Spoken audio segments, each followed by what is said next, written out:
Sanibonani, welcome back again to enye i-video. Ngiyabonga kakhulu ukuthi ungene. Thank you very much. Ungakhohlwa ukuthi mangaba ka subscribe you do so, please subscribe you guys kumahala ha. Ukusubscribe, like, share i-video, share labanye abantu, and also put that notification bell on ukwenzela ukuthi njalo nje mangi-upload ama-videos amasha and then we are notified. Ngiyabonga kakhulu you guys for your love and support. So now sizokhuluma ke ngo-Commissioner wamaphoyisa KwaZulu-Natal, Lieutenant General Nhlanhla Mkhwanazi. Kuthiwa useyewavula icala, wavulela ke uPaul O'Sullivan. Okay, kuthiwa kukhona ukusina kumjeqeza kuPaul ngoba ke ubaba uMkhwanazi, uCommissioner wamaphoyisa KwaZulu-Natal, umnumzana uNhlanhla Mkhwanazi usemvulile icala umphenyi ozimele uPaul O'Sullivan lokwehliswa ke kwesithunzi, futhi ufuna ke ama-damage ka 5 million rands. He's suing him for 5 million rands, you guys. So amasamanisi afakwe enkantolo enkulu yaseGoli engeledlule echaza amacala amathathu lapho uO'Sullivan esolwa ngokuhlambalaza uNhlanhla Mkhwanazi esidlangalaleni nje. Phendula uO'Sullivan ukhiphe istatimende ethi ngeke aphumele obala aphendule imibuzo ngalolu daba njengoba ke kuzithoba. Now emasamanisi nakhe asenkantolo enkulu uMkhwanazi ubala amacala amathathu lapho uO'Sullivan ekhuluma ke kwabezindaba ebeka izinsolo ezimbi ngaye kuwo lonyaka. Izinsolo zika-O'Sullivan ke ziveza ukuthi uMkhwanazi wasebenzisa budedengu izimali zamaphoyisa ngesikhathi esabambe njengoCommissioner wamaphoyisa, nokuthi ke wamukela izipho zikanokusho ezivela ke kwabahlinzeka ke imisebenzi, nokuthi uyisigebengu esixhumene nobugebengu obuhleliwe. That was uPaul O'Sullivan. Izitatimende zika-O'Sullivan zazikhomba ke ngenjumbane nenhloko ye-Crime Intelligence uDumisani Khumalo kanye noCommissioner wamaphoyisa kuzwelonke uFani Masimula.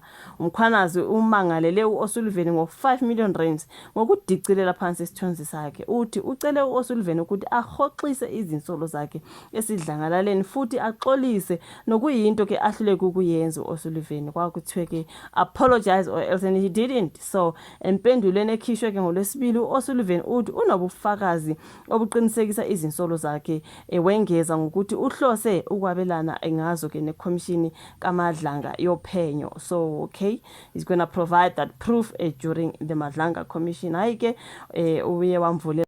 So uye wamvulela ke icala uPaul O'Sullivan, you guys. This is what is going on. Kanti ke on the other hand, I think namhlanje usuku lokuqala ngqa uCommissioner wamaphoyisa KwaZulu-Natal uLieutenant General Nhlanhla Mkhwanazi etestifya lapha kwiMadlanga Commission, njengoba besho ukuthi izoqala namhlanje iCommission ephenya izinsolo ezenziwa ke uCommissioner wamaphoyisa KwaZulu-Natal.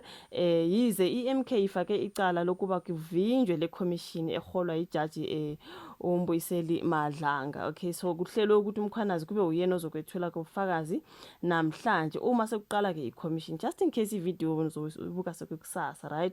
Kusasa kuzolalelwa ke isicelo seMK enkantolo enkulu ePitoli lapho ke liphonsela khona inselelo okuqokwa ke kweCommission. So estatementeni ke iMK party bicela ukuthi iCommission ingaqali kuze kube inkantolo ikhipha isinqumo esicelweni sayo.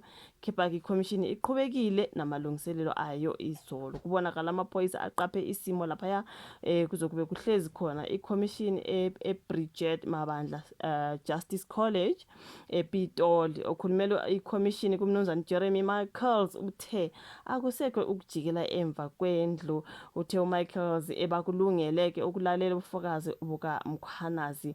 iCommission yasungulwa uMengameli Cyril Ramaphosa emva kokuthi uMkhwanazi enze izinsolo zokuthi kunezigebengu ezisondelene nosopolitiki eziphazamisa ke ukusebenza kwengalo yomthetho. So imibono ke iye yahlukana ke ebantwini bakuleli ngokusungulwa kweCommission, njengoba ke kukhona abakhala ngokuthi ama-commission amosha imali ngenxa yokuthi ke abekho abantu abathathelwa ke izinyathelo after all. So ke bathi siyazi ukuthi yini eyenza kube khona ungabazana.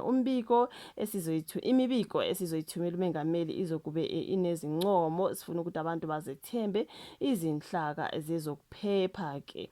So yeah, you guys, as we saw, angeke ngifunde yonke into ebhalelana. We saw ukuthi iCommission iyaqala ke namhlanje we witnessed. Did we witness?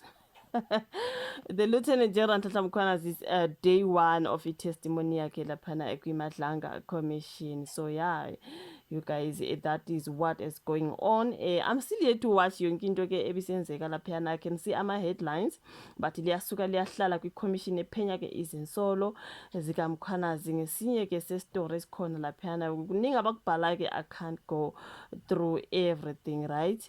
So yeah, mina ikhona ke okushone kusenzeka namhlanje about Lieutenant General Nhlanhla Mkhwanazi betrenda nje ngokubophisa ke uPaul O'Sullivan njalo about the Commission of Inquiry. Umkhwanazi uhlabe wahlikiza umchunu ngokuphambana ke nenqubo yokusebenza.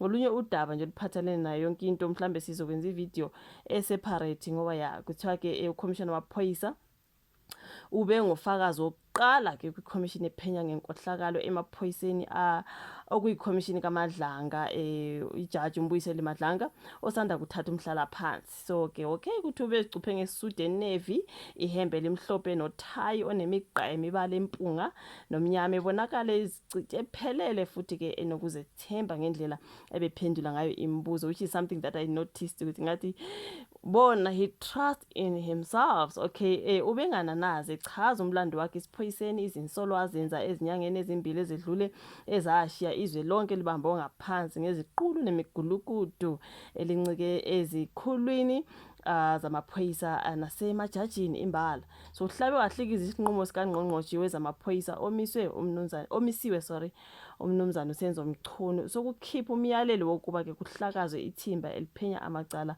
okubulawa kosopolitiki laphana ngase-KZN. Mkhwanazi uthi uMchunu akanawo amandla okuhlakaza ithimba. Umkhwanazi uthi umuntu onamandla okuhlakaza ithimba ukhomishana kazwelonke wamaphoyisa. Uthi uNgqongqoshe akanawo amandla okuhlakaza ithimba lamaphoyisa. uNgqongqoshe akangeni ezintweni ezithinta ukusebenza kwamaphoyisa, yenako kwakhe ukubhekana nezinto ezithinta imigomo. Umasimula yena owasayini ukuba ke kuqala ukusebenza kwethimba, uNgqongqoshe akakwazi ukuthatha ke isinqumo eyedwa ukuba kuhlakazwe ithimba. Ngesikhathi ke ithimba lisungulwa kwakuhlangene oNgqongqoshe beminyango ehlukene, kwakufanele kuhlangane oNgqongqoshe abathintekayo bese besitshela ukuthi akuhlakazwe ithimba. That is the General Lieutenant Nhlanhla Mkhwanazi. Ikhona kokwenzekile you guys when it comes to ke day 1 of the Madlanga Commission. uLieutenant General Nhlanhla Mkhwanazi ke eyofakaza laphana ububona vele ukuthi uzethembile, you know what I mean, and he was dressed very smart into kanjalo. So yeah man, you should yonke into ayikhuluma you guys kwakushiwo ukuthi uthe unabo ubufakazi. So hopefully everything that is gonna go down uzimsele yonke imibuzo uzoyiphendula. Ububona nje ukuthi uyayazi into afuna ukuyisho, uyayazi into azoyisho, uzethembile. Ikhona nje mina bengunake lasazi it's only day 1, sizoqhubeka sibona ukuthi kuhamba kanjani einsukwini ezilandelayo. After all yeah man you guys, ngiyabonga kakhulu ukuthi ungene kule video, like, usubscribe, ushare, ungakhohlwa ukucomment your thoughts on the comment section, bese siyahlangana kwi video elandelayo. Bye.